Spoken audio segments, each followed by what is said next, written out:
परशुराम ने मर्यादा से कड़ी आवाज में कहा, दहलीज में रुक जाओ। मर्यादा ने पूछा, ऐसा क्या हो गया कि मुझे दहलीज में रुकने के लिए कह रहे हो? मुझे छूत लग गया क्या? तुम्हें घर के अंदर आने से पहले यह बताना होगा कि इतने दिनों से कहाँ और किसके साथ थी। अब यहाँ कैसे और किसके साथ आई हो? परशुराम ने पूछा। मर्यादा बोली, इन बातों को पूछने का बाद में समय नहीं मिलेगा क्या? परशुराम कहने लगा, नहीं, तुम्हें अभी जवाब देना होगा। हम दोनों साथ में ही नदी से बाहर निकले थे। तुम मेरे पीछे चल रही थी, लेकिन अचानक कहाँ चली गई? दुखी आवाज में मर्यादा बोलने लगी, आपने देखा नहीं था कि वहां अचानक नागा पंथों के साधुओं का हुजूम आ गया था। सारे लोग इधर उधर दौड़ रहे थे।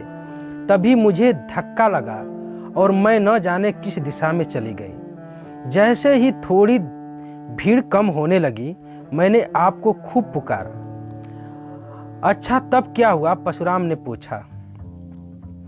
आप कहीं भी नहीं दिखे।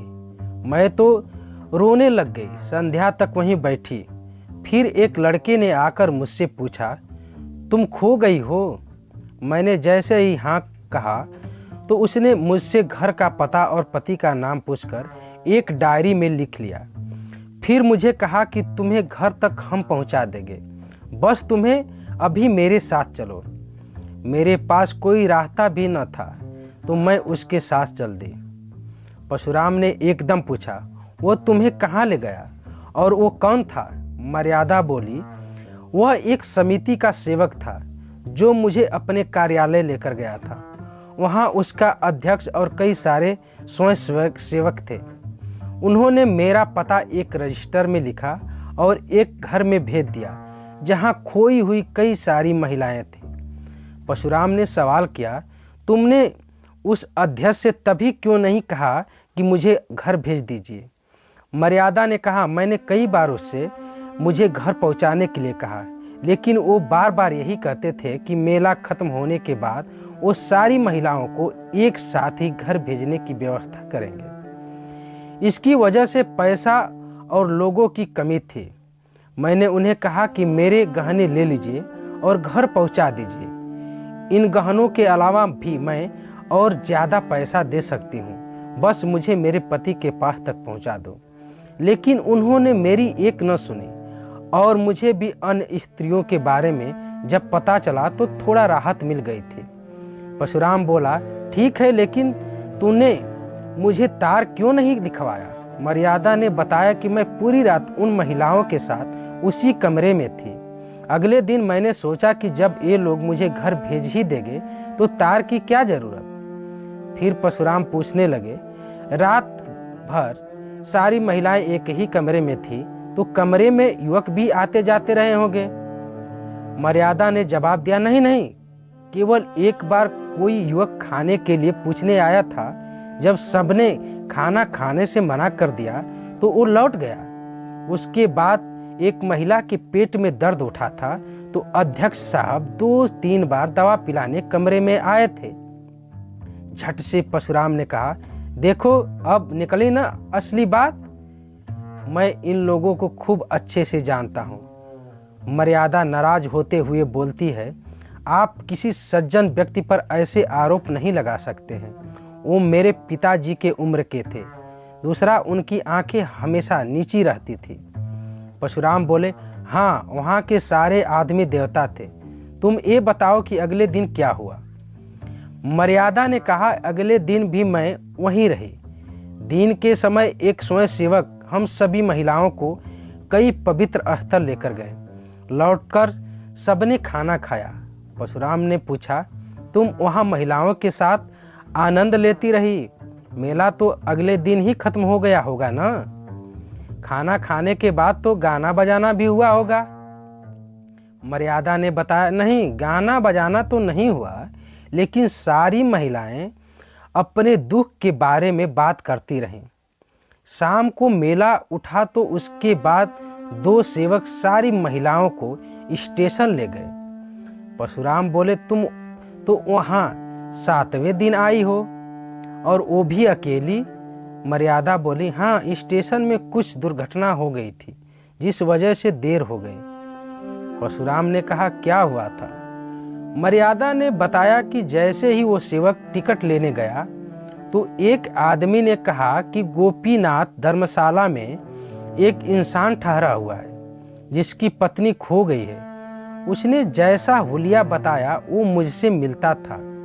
उस आदमी ने मुझे देखकर कहा कि आप उनकी पत्नी जैसी लग रही हैं। मैंने उससे पूछा कि क्या तुम बाबूजी को पहचानते हो? उसने जवाब दिया, मैं उनको नहीं जानता तो आपको क्यों खोजता?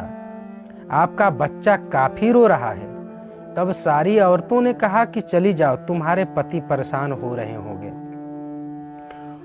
उन स्वयं सेवक ने उस व्यक्ति से 2-3 बातें पूछकर मुझे उसके साथ भेज दिया। दिल खुश था कि अब अपने परिवार से मिलूंगी, लेकिन मेरा भाग्य ऐसा कि मैं किसी गलत इंसान के हाथ पड़ गई। परशुराम ने हैरान होकर पूछा कि आखिर कौन था वो जिसके साथ तुम चली गई? मर्यादा ने कहा कि मुझे लगा कि वो कोई दलाल ही रहा होगा। परशुराम ने सवाल किया कि तुमको इतना होश नहीं हुआ कि उसे कह दूं कि बाबूजी को यहीं भेज दो? मर्यादा ने तुरंत बोली, मेरी बुद्धि काम ही नहीं कर रही थी। अब तुम फिजूल की बातें मत करो और यह बताओ कि वो आदमी तुम्हें कहाँ ले गया? परशुराम बोला। मर्यादा बोली, मुझे लज्जा आती है, क्या बताऊं आपको? परशुराम बोला, तुम्हें तो यहाँ आने पर और भी लज्जा आनी चाहिए। मर्यादा बोलने लगी, देखिए, मुझे किसी ने छुआ तक नहीं है, भगवान की कसम खाकर कहती हूँ। परशुराम ने पूछा कि क्या तुम उसका चेहरा कैसा था बता सकती हो? मर्यादा ने बताया, वो छोटे कद का गहरे रंग का आदमी था, लंबा सा कुर्ता पहना हुआ और गले में ताबीज भी पहनी थी। परशुराम ने कहा, अरे वो तो धर्मशाला में झाड़ू देने वाला था। मैंने उसको तुम्हारे खोने की जानकारी दी थी। उसने इस बात का इस तरह से फायदा उठाया। मर्यादा बोली कि वो तो ब्राह्मण जैसा लग रहा था। परशुराम कहने लगे, नहीं नहीं, वो मेहतर यानी झाड़ू देने वाला ही था। वो तुमको अपने घर ले गया था। मर्यादा ने बताया कि उसने पहले मुझे एक टांगे पर बैठने को कहा और फिर एक तंग गली से किसी मकान में ले गया। उसने फिर कहा कि तुम्हारे बाबूजी यहीं आएंगे। फिर मुझे लगा कि उसने मुझे झांसा दिया है। कुछ देर बाद एक बुढ़िया आई और मुझे लालच देने लगी। पूरी रात मैं रोती रही। अगले दिन बुढ़िया ने कहा कि तुम रोकर मर भी जाओगी तो भी तुम्हारी मदद के लिए कोई नहीं आएगा। उस झाड़ू मारने वाले और बुढ़िया ने कहा कि तुम्हारा एक घर छूट गया है, अब हमारी बात मान लो तो तुम सोने से लद जाओगी। तभी मैंने सोए को खत्म करने का निर्णय ले लिया।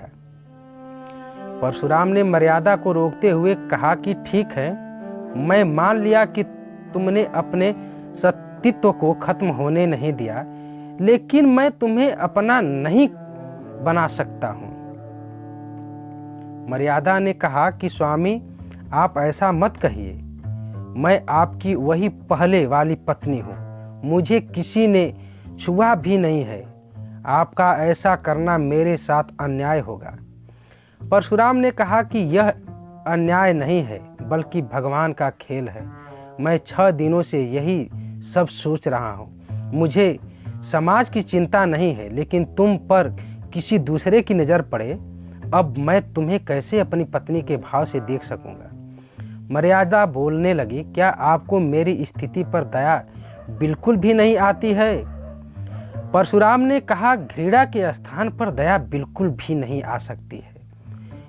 मैं जीवन भर के लिए तुम्हारा खर्च उठाऊंगा, लेकिन अब तुम्हें अपने साथ नहीं रख सकता हूँ। किसी गैर पुरुष के साथ एक क्षण रहने से भी पवित्र पति व्रत पूरी तरह नष्ट हो जाता है। मर्यादा ने पूछा, तुम्हारी यही इच्छा है कि मैं यहाँ से हमेशा के लिए चली जाऊं? परशुराम ने कहा, हाँ, मेरी अंतिम इच्छा यही है।